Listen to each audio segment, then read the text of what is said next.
Mais Paul, mon chéri, t'enlèves pas ton manteau? Paul, est-ce que ça va? Quel funérail.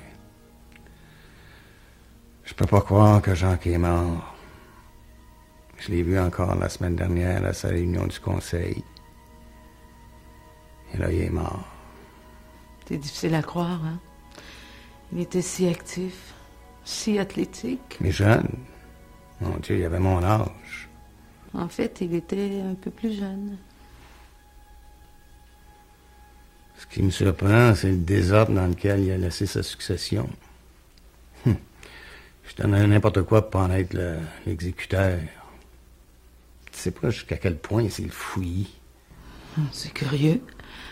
Jacques avait tellement l'air d'un homme organisé. Il dirigeait une grande entreprise, gérait tout. Au moins, ils avaient beaucoup d'argent. Bien que ça ne rendra pas Julia moins malheureuse, la pauvre. Je pense que je vais aller la voir bientôt. Quand tu iras, parle pas d'argent. Je connais pas leur situation. Jacques était peut-être organisé, mais ça, il l'avait pas planifié. Oh. Pas de testament à jour. Il n'avait pas choisi son successeur. À peu près aucune planification de son héritage. Ils seront chanceux si leur fortune n'y passe pas en frais de cour. Et ça laisse Julia dans quelle situation? Dans quelle situation est-ce que ça les laisse tous? 3 enfants qui déjà s'entendent pas. Ça pourrait devenir un champ de bataille. Toutes les parts laissées à Julia, qui a jamais mis les pieds dans l'usine. C'est comme s'il avait pensé qu'il mourrait jamais. Un peu comme nous tous. En effet. Mais l'homme avait des responsabilités. Une famille, des employés. Tu réalises qu'ils vont peut-être être obligés de vendre la compagnie. Et c'est un mauvais moment pour faire ça, très mauvais. Paul, je sais que le sujet est délicat et c'est peut-être pas le moment de l'aborder, mais sommes-nous vraiment mieux organisés? Ce que je veux dire, là, c'est... Qu'est-ce qui arrive si tu meurs? As-tu planifié toutes ces choses? Quelle chose? Mais les choses que Jacques n'avait pas planifiées, sa succession, son héritage, tout ce que tu viens d'énumérer. J'ai peut-être pas mis toutes les barres sur les T et les points sur les I, mais j'y ai songé. Je pense que Charlotte sait que je pense à elle pour me succéder. Je crois pas que Donald soit vraiment intéressé, pas plus que Sébastien quant à ça. Oui, mais est-ce que ça a été établi? T'es-tu jamais assis avec les 3 enfants ou même avec Richard là, pour vraiment en discuter? Pas comme tel, on est en transition. Je peux pas tout faire en même temps. Je pense que c'est justement le temps de clarifier et de planifier tout ça.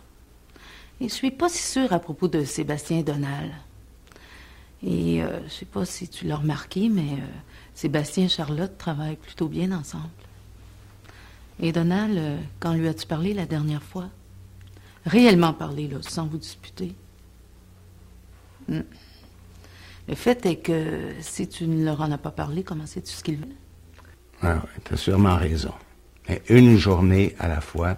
Pour le moment, il faut que je m'occupe de la succession de Jacques.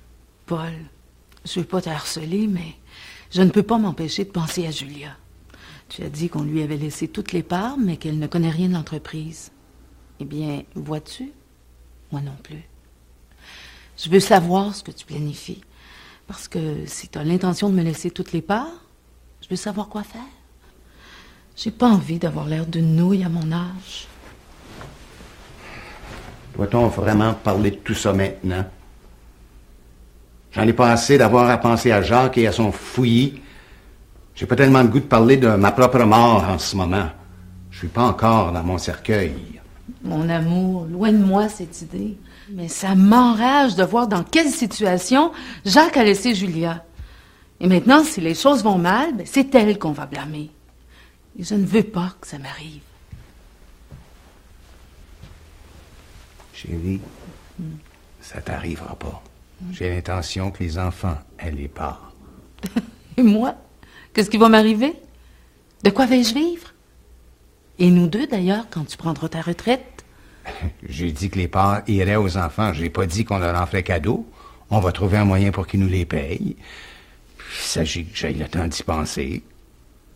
Pour le moment, j'ai d'autres choses qui me préoccupent. Oh, je crois que je dormirai plus jamais comme il faut. Chérie, est-ce que j'ai pas toujours pris soin de toi? Je te promets que je vais m'en occuper. Je te donne ma parole. Ça te rassure? Mais Paul, écoute-toi. N'est-ce pas exactement ce que Jacques devait penser et dire? Qu'il avait des choses plus importantes à régler et que Julia ne devait pas s'inquiéter? Non, ça ne va pas. Nous avons des choses à discuter et bientôt. Mais si toi, t'as envie d'une pagaille générale dans la famille, moi, je ne l'ai pas. Mais c'est la famille de Jacques qui est sur le point d'avoir une pagaille. Tu viens juste de le dire. Je crois que nous avons de grandes forces dans la famille. Pourquoi ne pas réunir les enfants et parler de l'avenir? Implique Richard. Je crois qu'on peut régler ça. Ah, au moins je pourrais dormir sur mes deux oreilles. D'accord. Mais je me sens pas à l'aise de choisir un de mes enfants pour agir en maître sur les autres. Mais c'est peut-être pas la seule option. Où vas-tu? Je vais chercher mon agenda. Nous avons des appels à faire.